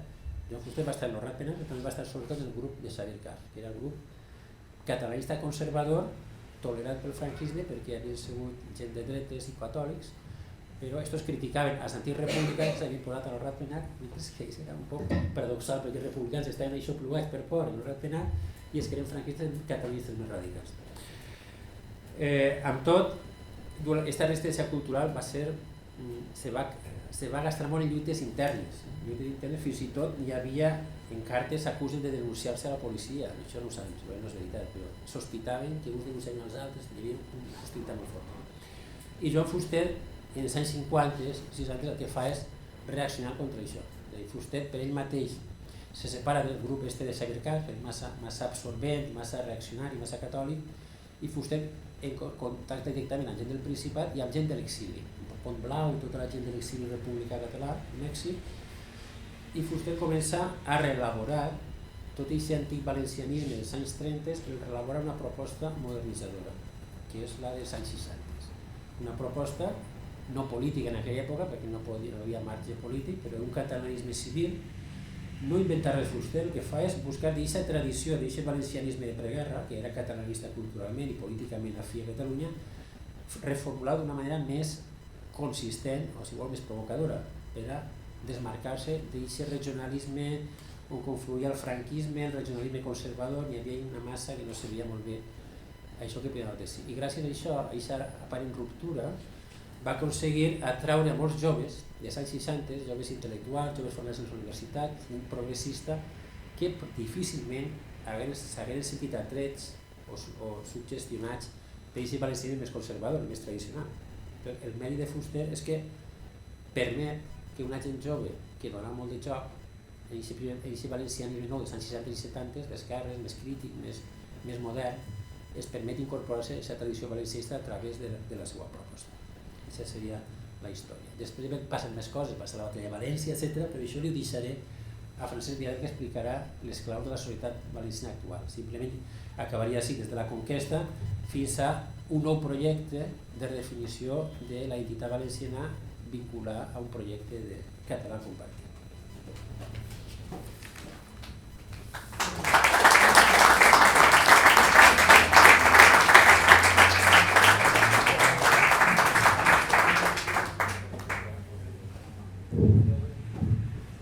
Si algú vol fer alguna pregunta? Un aclariment? Víctor. No, jo volia proposar, a part de felicitar-vos, perquè amb una horeta... Però hi ha una cosa que jo crec que ens hem de començar a acostumar a prendre precaucions sobre el tema. Perquè ara tirem de veta del que ens han dit que era i estem tirant, no? I és el tema de la castellanització suposada de l'aristocràcia urbana i la noblesa, diguéssim, tant al País Valencià com a Catalunya, i etc. És a dir, en general, en el conjunt de la nació, cap a, diguem-ne, això t'ho situen, perquè no poden situar-ho abans, però t'ho situen, diguéssim, amb l'entrada de la reina Maria, la dona del magnànim, perquè suposadament és una senyora castellana, tot el que ella escriu ho escriu en català, però suposadament Maria de Castilla, i aquí ja te l'han endinyat, no? I després, sobretot, i molt particularment, amb el famós casament aquest entre aquesta Isabel i aquest Ferran, que, per si algú no ho sabia, era el viejo catalanote, o sigui, tampoc de castellà no tenia res aquest. I la llengua d'aquests senyors era sempre la llengua catalana, tant aquí com a Nàpols, com a Roma, els papes, Borja, per descomptat, i altres que sabem que eren papes o cancellers, o qui sé cancellers que es deien, a l'època, els Margaric, etc. Per tant, aquest mite de la castellanització de les classes socials, diguem-ne, de la nostra nació, previ a el que sí que va ser l'inici d'un genocidi planificat i extremadament executat des de que Felip II decideix traslladar, com molt bé has explicat, la capital, que efectivament era València. Tu deies que era itinerant, però nosaltres tenim situat el rei catòlic pràcticament sobre València, amb molts documents ja, o sigui, cada vegada ho tenim més clar que aquest senyor passava l'hivern a València i l'estiu a Granada, per l'orquestra del regne nazarita, no? Dius, això o ens ho traiem del cap d'una punyetera vegada o no aconseguirem mai entendre ni qui som, ni què fem, ni per què encara som aquí i no estem parlant tots en castellà i amb el carnet del Real Madrid, diguéssim, si no acabem d'aclarir aquest tema no ens en sortirem. I és un tema molt fàcil perquè és un mite creat sobretot al segle XIX en el qual tota una sèrie d'acadèmicos de la Real Acadèmia de la Lengua i la Real Acadèmia de Bellas Artes de San Fernando i tota una sèrie d'intel·lectuals espanyols madrilenys per més senyes es dediquen bàsicament a rematar l'obra que havia començat Felip II a partir, perquè aquí sí que es podrà parlar de castellanització o intents de castellanització seriosos, a partir de 1561, però mai abans, ni un mes abans. Fins que ells no comencen a construir la Villa i Corte, que per cert eren arquitectes valencians, els que la van fer, el Madrid de los Àustries, allò de la Cup of Coffee, no sé com ho deia aquella xicota. Doncs, fins a aquest moment, tot el que ens arriba de castellanització és fals. I és fals perquè ho veus, perquè els documents originals són tots en català. I en canvi et trobaràs castellanitzats els documents en les còpies i recòpies que aniran apareixent successivament fabricades precisament a l'Escorial. Per tant, jo crec que si aclarim aquest punt, amb el de més no tindrem cap dificultat. Perquè de més tot és explicable i raonable, però el que no és de cap manera intel·ligible és aquesta castellanització. Inclús tu has fet un comentari que a mi m'ha fet molta gràcia, Oriol a la catalana. Claro, i Alacant. Claro, és que tot això tenia més de català per entendre. Víctor, no sé de què em Sí, no, però vull dir, acabo aquí, Vull dir, al mirar, quan mires, poses la lupa sobre tots els temes fins al 1561, teatre, la capital del teatre és València, i tot el teatre que ens ha arribat castellanitzat, quan rasques, ja veus que allò és una traducció, perquè per costums, per paisatges, per personatges i per llengua, és el català de València, del segle, finals del XV, començaments del XVI. La cort de Germana és una cort catalana, la cort de Nàpols és una cort catalana i la cúria romana és una cort catalana. Per tant, catalana, valenciana, balear, és igual, ja ens entenem. I acabo, però jo crec que aquest és un tema molt... La reina Maria, evidentment, és una cort catalana. Catalaníssima. És l'època que estan els autors valencians escrivint en català. Però jo ja no tinc tan clar que la germana de Foix i Edu de Calàbria sí que té un factor castellanitzador fort, que sí que és veu. Però que he llegit jo, sí. Els Trastàmeres no és la castellanització que volia la Renaixença, que deia que era la iniquitat de Els Trastàmeres és un invent posterior. Mai en els documents de l'època es diu que siguin Trastàmeres, són prínceps d'Aragó, són infants d'Aragó, són de la casa d'Aragó. I Aragó, perdona, has dit una cosa que aquesta ens l'hem de vigilar també. Has assimilat Aragó a castellà. A Aragó el castellà ara existeix, però en aquella època parlaven aragonès i tots els documents de corts estan escrits en català i en aragonès, no en castellà. Quan assimila jo això? Sí, ho has dit un moment, els castellans d'Aragó. No. Aquests aragonesos que van anar a València no eren castellans, eren aragonesos. Els Lluna, tots aquests. Que ara que en la Vall de l'Ebre hi ha un aragonès molt castellanitzat. En aquella època no. Bueno, mira't els papers, saps? Que no ho he veuràs. Perdona, però és que jo amb aquest tema, jo de medievalista no en soc, però he estudiat molt, sobretot al segle XVI, que és allà on ens van clavar l'estocada, no? La Tarragones, i ens han fet trampa. Hi ha una castellanització forta de la noblesa en el segle XVI. La noblesa valenciana és evident. Hi ha una pèrdua de l'ús de la llengua. Tots els cronistes valencians de l'època forà escriuen en castellà. Sí, clar. Obligadament, i ho diuen. Sí. Mira't la crònica del Peuter, mira't la crònica... Tots els cronistes et diuen jo vull escriure en la llengua de la meva pàtria i tal, però em veig obligat a escriure en la llengua dels altres. Això és un altre tema. Per tant... Perdó, Víctor, alguna altra paraula? Algun altre aclariment? tenia una pregunta molt breu, però clar, per un historiador no sé si t'agradarà molt perquè tenim moltes reticències a parlar de present i futur, però veient un poc el relat que has fet i un poc les últimes 2 dècades de les que venim i a la política de terra cremada a la que ens enfrontem ara, com creus que es pot vertebrar ara mateixa des de l'àmbit polític i fluix econòmic un nou relat que sigui potencialment vertebrador del nostre territori, tenint clar el fenomen aquest modern de l'anticatalanisme que hem tingut recentment i que no respon a èpoques passades? Sempre tenim la quarta, no? El historiador ja té dificultat per explicar el passat. Ja sabia que no t'agradaria molt, però això... Però sí, també tenim, com qualsevol persona que reflexiona sobre la societat, doncs podem dir alguna cosa. Jo crec que el que s'ha... Vols dir territori vol dir dels països catalans? No, País Valencià com a fenomen modern que el coneixem. Ja, País Valencià. Ara n'hi ha una oportunitat per a algun canvi polític important. El que passa és que el canvi polític no correspon a un canvi d'identitat de la gent.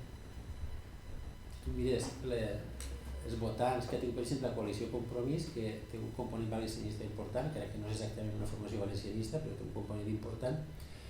L'electorat, bàsicament, les anàlisis que ha fet del vot és gent que té la mateixa identitat que el conjunt de la societat valenciana, que és igual de valenciana que espanyola o més espanyola que valenciana. La gent que vota a aquesta formació no és més valenciana que espanyola en la seva percepció. És un 15% crec que són només valencians. Això vol dir que hi ha una mena de contradicció entre una força política que per altres motius, per la situació social, la crítica que s'ha fet a la corrupció, presentar-se com una opció que de progrés al País Valencià ha guanyat uns vots, i per els lideratges que té, però a l'hora de fer una política que pugui ser més d'articulació del país pot tindre problemes perquè l'electorat potser no ho pugui comprendre i perquè hi ha por que la dreta encara conserva molts mecanismes de manipulació, de mobilització social a través de la premsa, aquests factors que podia instigar aquest anticatalanisme que està latent. L'anticatalanisme al País Valencià està desarticulat políticament. Políticament no hi ha una formació política que pugui, com abans va haver, que pugui mobilitzar l'electorat o la gent en nom de l'anticatalanisme. Això està desarticulat, afortunadament. Però sí que hi ha certs sectors, no massius, però sí hi ha sectors valencians que hi ha encara aquesta desconfiança, aquesta espècie de mefiança contra els catalans i per tant podria ser mobilitzable, no ho sabem. Jo crec que s'ha intentat construir el País Valencià i al mateix temps no s'han de tancar les portes a col·laboracions en el conjunt dels països catalans a nivell cultural i econòmic de moment.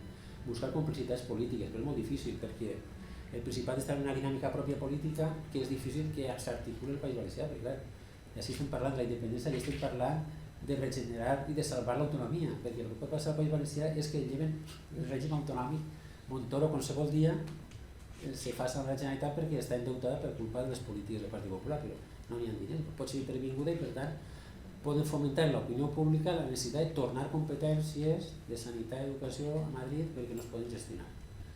En Catalunya estem pensant en superar el marc autonòmic i el País Valencià estem pensant en rescatar-lo perquè no podem fer un salt en el buit i bueno, quan l'autonomia no val, ara no fem independentistes, no té cap possibilitat social de res. Al País Valencià el projecte és salvar el sistema autonòmic si es pot aprofundir-lo i així estem un altre. A nivell de connexió, el més important jo crec que és, i l'acció de govern que s'hauria de fer és combatre l'anticatalanisme. No sé com, però incidir per a que no es pugui reproduir socialment l'anticatalanisme en el País Valencià.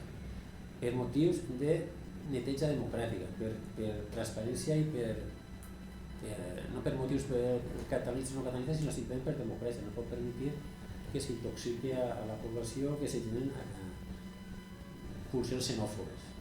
Això és el que s'hauria de combatir des del punt de vista d'un govern de progrés. Fer anticatalanisme i no pro-catalanisme. L'altre ja vindrà. Perquè ara hem d'intentar construir el País Valencià sense perdre de vista l'altre, però construir el País Valencià i intentar cohesionar-lo, que és molt difícil també. El País Valencià ha sofert un canvi demogràfic importantíssim. La quantitat de població que no té la llengua el valencià com a llengua pròpia és enorme. No sé les xifres, però en moltes comarques majoritària absolutament, del sud. L'Oriola catalana, no. Bueno, l'Oriola catalana és molt curiosa. En Viciana sí que deia en castellà que Oriola és la més catalana de les ciutats, perquè no sé què. I en Oriola, que serà que està enllestat molt, el segle XVIII, sobretot, va haver fa uns anys, l'últim govern municipal, hi havia un partit ecologista, uns verds d'allí, propis d'allí, però estos estaven a favor de recuperar el valencià.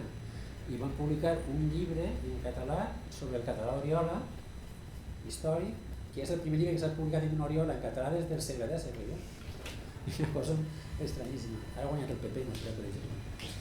Però vull dir que és un país molt articulat. Hi ha comarques de la Marina, per exemple, en la costa d'Alacant, on la població estrangera vull dir, de fora de l'estat espanyol, és enorme. Calp és una ciutat que té, jo vaig ensenyar el padró d'habitants de Calp, l'alcalde de Calp, perquè era valencianista, però si és valencià és molt difícil, perquè mira, hi havia un percentatge enorme de gent de tots els llocs que puguis imaginar. Entonces és molt difícil articular aquesta societat. I el problema és que fer aquest discurs que pot fer-se al Principat d'un catalanisme no etnicista o un independentisme no nacionalista, podríem dir, es pot fer perquè ja n'hi ha prèviament un nucli que històricament està conscienciat per origen o perquè s'ha assimilat, i sobre aquest nucli pots articular l'altre discurs més englobant. Però quan aquest nucli primer no el tens, és més fràgil encara la situació en el País Valencià. Bueno, total, que no ho sé. La teva paraula? Jo, continuant una miqueta amb el que diu el meu company, clar, tu has comentat una cosa de fer anticatalanisme. I ara, des de que han guanyat el maig i tal, han guanyat així en termes molt amples i molt victoriosos, igual massa, però des de que han fet un pas avant del maig n'hi ha certa gent que pensa que, clar, que el País Valencià ja és un altre, i que ja d'alguna forma estaríem en condicions de fer aquella revanxa de la batalla de València, que ara sí seria el moment de tornar a pelear per la denominació del país, que seria el moment per tornar a batallar, a disputar per la franja blava o la franja sense blau, per totes aquestes qüestions que en els anys 80 van actuar una mena de forrellat simbòlic, van bloquejar el debat fonamental del país, que no era sobre el nom ni sobre el color de la bandera, sinó sobre l'estatus del país, sobre si érem un poble en condicions d'igualtat en Castellà, en Catalunya, en Galícia i tal, o sobre si érem una franquícia, el debat simbòlic ho va bloquejar, i ara pareix que n'hi ha certa gent, i pareix que ho ha pensat el 25 de maig un poc en aquests termes de cert revanchisme polític i intentar tornar a plantejar la disputa per València com una disputa entre catalanisme i anticatalanisme.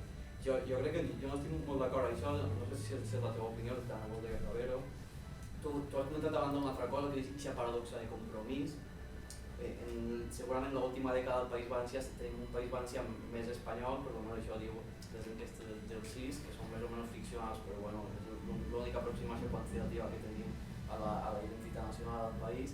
I llavors tenim aquesta paradoxa de que el País Valencià és l'àrea més espanyola de no matriu castellana, és un país on hi ha molta gent a favor de la recentralització, però alhora quan s'ha produït tota aquesta, diguem, reespanyolització o espanyolització més forta, o que contraiu una miqueta aquesta idea de fuster d'espanyolització dèbil, ha passat també l'auge del valencianisme polític. I clar, això sí que compareix que en tu, que ha passat al marge d'una disputa nacional, l'eix nacional no ha jugat al País Valencià, han jugat a altre tipus d'eixos, l'eix de regeneració democràtica o de radicalitat democràtica, etc. I compromís d'alguna volta, per una volta en la història del valencianisme ha sigut intel·ligent i ha disputat allò on podíem guanyar. I llavors, de cara, que crec que encara que hem esquivat o d'alguna forma hem mirat a un altre costat el conflicte nacional, sí que en termes teòrics han trencat, ha hagut així també una ruptura en aquella matriu etnicista fusteriana i han dit que no estem predeterminats a ser catalans perquè parlem català, no tenim cap necessitat de ser això, sinó hem avançat a un nacionalisme més etnicista, més lingüístic, més cultural, a un valencianisme més polític, d'un enfocament molt més contingent on l'agregador ja no és la llengua que parlem, sinó segurament l'agregador és el projecte que compartim. I llavors el nacionalisme clàssic sempre d'alguna forma ha donat molta importància a la història com a font de legitimitat, no? Els nacionalismes històricament sempre han fet alguna cosa d'això de mirem el que han sigut en el passat i entenem el que han sigut en el passat, sabrem el que som ara i el que serem en el futur. I llavors jo pregunto, per aquesta nova disputa que estem començant a fer a València, que no és una disputa en relació a Catalunya, sinó una disputa en relació a Castella i a Espanya, hem de continuar en aquesta perspectiva de projecció del passat sobre el present o de cara a pensar en una identitat. Hem de deixar una miqueta el tema tan historicista que tradicionalment ha predominat en el valencianisme i hem de plantejar la construcció d'una identitat no tan projectada des del passat, sinó projectada cap al futur. Som el que som ara perquè en el futur podem això, volem un país de bon govern, volem un país de drets social, volem un país de democràcia, etc. És que no me'n recordo, tu el que has dit. Bueno, jo soc més de tradició fusteriana que les altres, però bueno. Jo crec que aquesta construcció d'una identitat política projectada cap al futur, ahí la llengua compta o no compta. Volem salvar la llengua. Compta, però no com un element ontològicament privilegiat. Compta com un element més, però com compta en els drets socials i com compta en la democràcia, i això m'ho ajuda a entendre perquè gent de patraix que no parla mai valencià està interessada en el valencianisme. I si volem guanyar el país hem de llevar-nos aquesta mentalitat funcional una miqueta més etnicista. Ara sabem que el valencià, o sigui, han de fer inversió lingüística a les escoles i que quan reobrim televisió valenciana ha de ser 80% en valencià. Jo crec que el que s'ha de fer és buscar en la història la lliçó, lograr el efecto sin que se note el cuidado. Entonces crec que esos elements de revalencianització tenen que estar, però no han de ser centrals des del punt de vista del debat. Tenen que anar perquè sí, tenen que anar en el PAC. Nosaltres som els que regem la democràcia, però a més no ho fem en valencià. No regem la democràcia per a poder imposar el valencià, sinó que això sí que estic d'acord. Totalment d'acord. Ara també, jo crec que moltes voltes les crítiques que fan al etnicisme o a aquestes formulacions valencianistes anteriors, fusterianes, s'exagera un poc a voltes també, perquè també hi ha hagut construccions més radicals o més etnicistes i altres més raonables o més possibilistes. La realitat, home, ahí hi ha un problema. Si eres demòcrata i no n'hi ha altra alternativa, perquè no, crec que potser no podria no ser-ho, la realitat social és molt complexa. Tu a aquesta realitat has d'assumir-la i has d'intentar dur-la cap a les teves perspectives, però està ahí, evidentment. Jo crec que no és qüestió de reobrir el debat, però jo tampoc crec que ningú vulgui parlar de reobrir el debat simbòlic o això, però sí que fa falta un element de democratització. Per exemple, l'assenyalar les 4 barres perquè se penalitza o perquè se criminalitza. S'ha de despenalitzar, no sé on s'ha de fer, però ha de veure que és un símbol històric del País Valencià com un altre. Igual que té la corona, és un símbol històric, aquesta també. No perquè sigui més antic, però... Per això de pensar, com algú ha pensat alguna volta, que un símbol és la veritat i l'altre és una fal·làcia històrica o no sé què, per això ja no val com a símbol del país. Perquè Jaume I no tenia el blau, si m'és igual el que tenia Jaume I, m'és igual el que passarà al 1500 no sé què, per triar la bandera del meu país. Si avui han aconseguit tindre una bandera unificada que l'han dotat de neutralitat, és un símbol relativament pacífic i llevat d'algun lloc. La neutralitat depèn d'on, perquè hi ha llocs on no veuràs mai penjar en un balcó. Sí. Veuràs en els ajuntaments, però en els balcons popularment la gent no la penjarà. Cert, però en la qüestió del nom, d'alguna forma la Comunitat Valenciana ha quallat com a nom neutre, encara que jo crec que podem tindre aquesta estructura dual de nom institucional i nom reivindicatiu i continuar usant aquesta estratègia de doble significant de Comunitat Valenciana en País Valencià. Jo crec que no s'ha de rebutjar, evidentment, la Comunitat Valenciana i els símbols oficials, però crec que s'han de despenalitzar algunes de les altres i té que haver gestos per part també de les autoritats públiques, que a voltes un diputat i diga País Valencià i a voltes diga Comunitat Valenciana i que sigui oficial. Jo crec que no estem en les condicions per poder impugnar la legalitat de tots els símbols, perquè això sí que seria reobrir un conflicte greu. Però sí, com tu dius, en la pràctica normalitzar també l'altra simbologia que la denominació que és més identificador d'un projecte que al capdavall és un projecte que ha donat el nervi i la... perquè és molt important. De vegades es parla del fracàs del nacionalisme al País Valencià fins ara. Havia fracassat perquè no entrava a les coses. Havia fracassat, però sense la xarxa prèvia de formació de gent, la xarxa territorial, comarcal, etc., d'organitzacions nacionalistes, culturals i polítiques, Compromís no hauria existit. No hauria tingut la capacitat d'arrelament i de projecció. La Mònica Oltra la coneixerien poca gent, els vídeos i penjant, però no vam a fer mítings i reunions a la Ribera, a la Safor i a una Segur. no es pot menystenir la importància que té organitzativa. El valencianisme el que passa és que el nacionalisme estava com contingut per una sèrie d'elements que n'hi havia. Entre altres, no és menor el fet que n'hi havia un vot útil que impedia que poguera traure cap, perquè, com sabeu, n'hi havia una barrera del 5% per a poder traure representació política, no del 3%.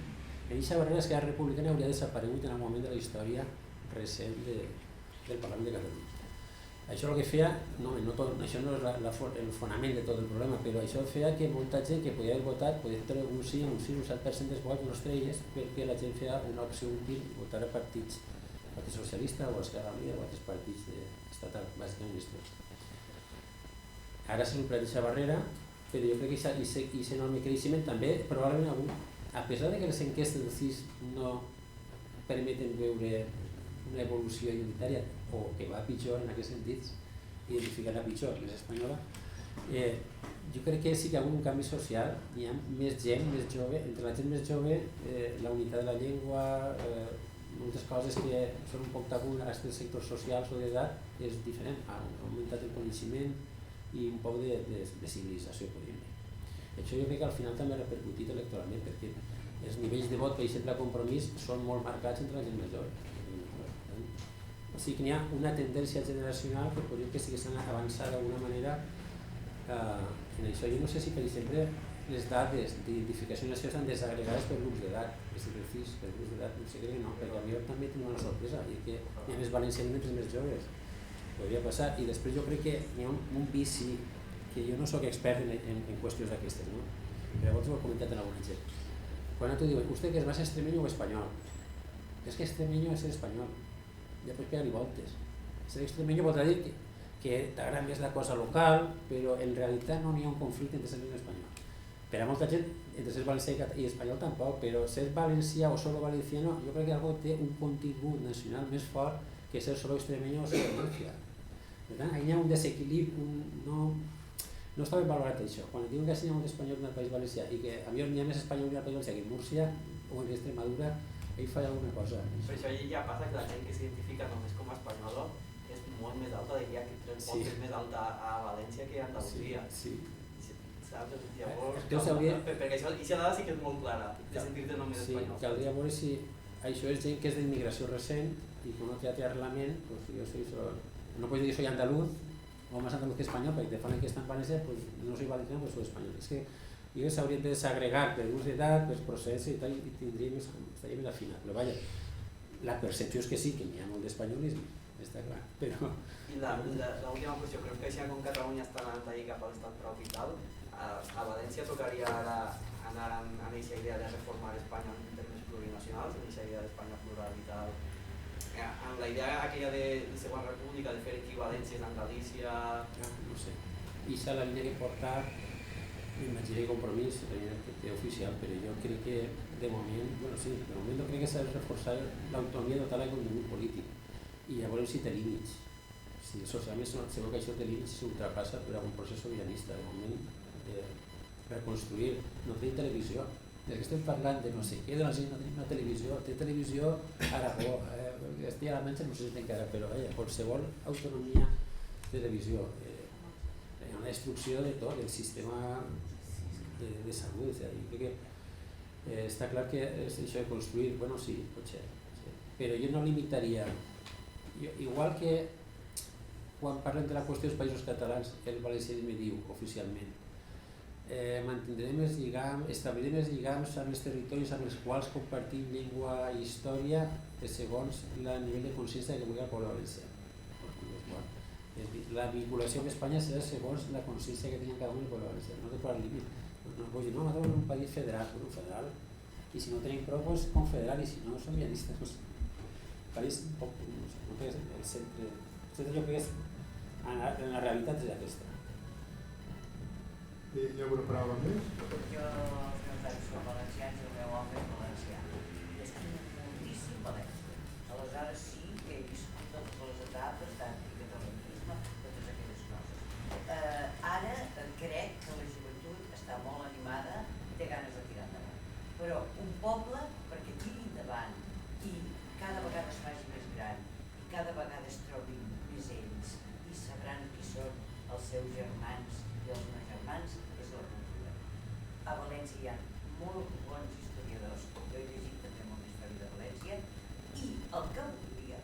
és que l'ensenyança del valencià, que és on tota la societat puja, i no hi ha que si tu ets d'aquest partit, que si tu ets de l'altre, d'una manera natural es parlaria el valencià, com aquí s'ha fet molt ja per immigrants hispanos dels països que han vingut, també gent que no martins a les escoles.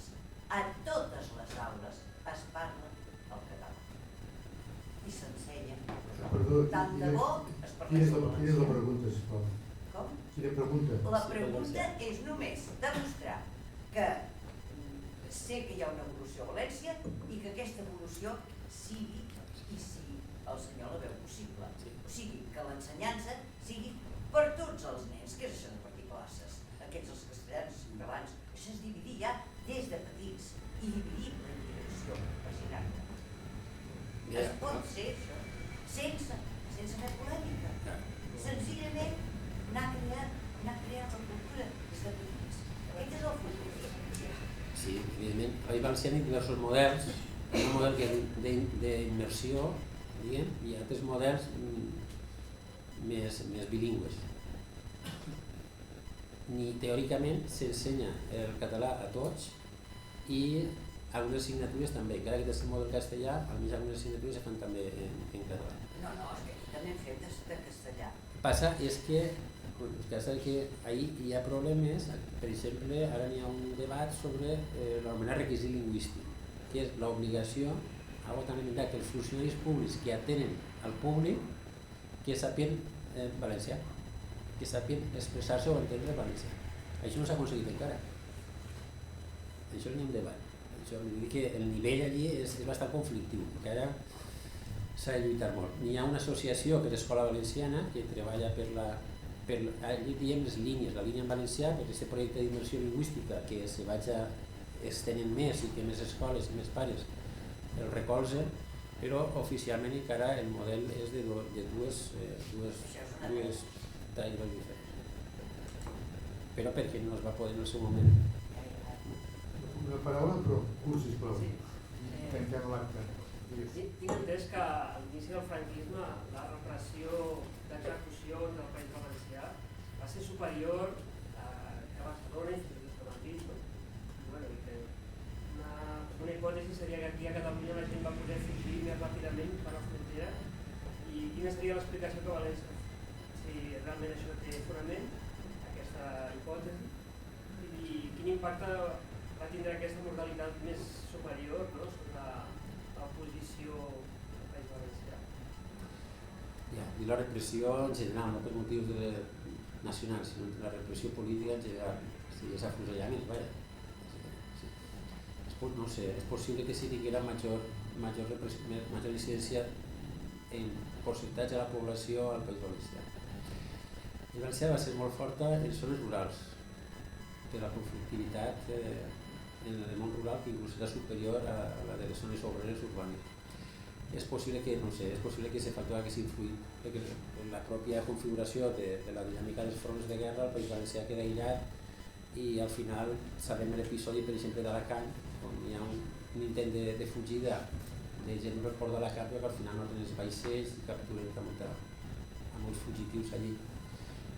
Puc dir-te, per exemple, que en Paterna, que són el centre d'execucions més importants, van afusellar 2.200 persones. En el camp de la Bota no sé quants seran, però crec que són menys. El camp de la Bota no tenien miler.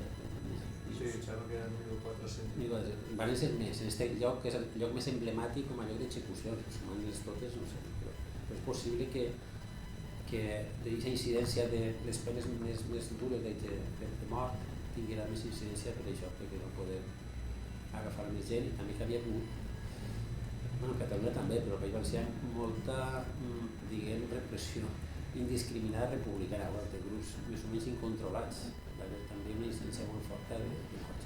I el que passava normalment és que en els pobles on havien mort algun dels republicans o els anarquistes o qui fos, hagués mort algú, després mataven més els altres, a motiu o sense motiu. Agafaven els que agafaven i afusellaven i atacs per a venjança, és a dir, això, era una venjança. En les zones amb més incidència, més conflictiva, va haver més violència en el primer moment de l'època de la guerra, també la repressió va ser més forta. Això n'hi ha estudis quantitatius també. Hi ha un llibre que diu Els afusellaments al País Valencià, el Cinc Gavarda, que està documentat noms i cognoms de tota la gent, de tots els pobles, totes les comarques, en tots els llocs d'execució. S'ha treballat prou d'ahir. Bé, si hi ha cap més paraula més, doncs donem l'acte per acabat i moltes gràcies per l'assistència a tothom.